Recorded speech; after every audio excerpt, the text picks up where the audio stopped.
Oke guys, jadi ni pagi-pagi Aryo baru bangun tidur.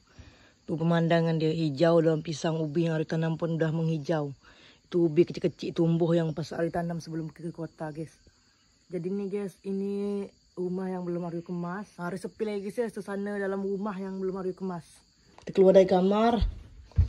PPC suami masih ada, terpek masih ada, belum siap ngemas. Juga air masih ada kemarin tu.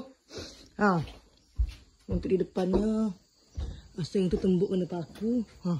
Ada hewan apa atas perabung tu, ada benda bunyi. Ikan dia macam begini guys, tengok. Masih jauh.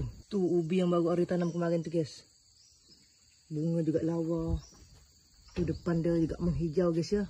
Tapi tu itu layu kerana belum bersiram selama Aryo pergi kan. Tu ubi depan tu tombang kena tergali babi. Yang di sinilah guys menghijau betul. Untuk dalam rumah guys betul-betul kecah guys. Kemarin Aryo tinggalkan dia berkemas.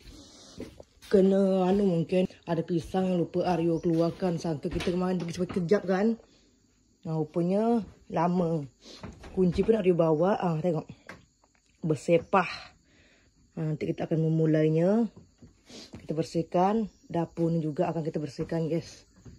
Semangat kita bersihkan hari ni pokoknya. Dan ini untuk dapur dia. Nampak lawa kan, tapi berabuk. Tu berabuk. Okey guys, nanti dah Aryo kemas kita sepil lagi.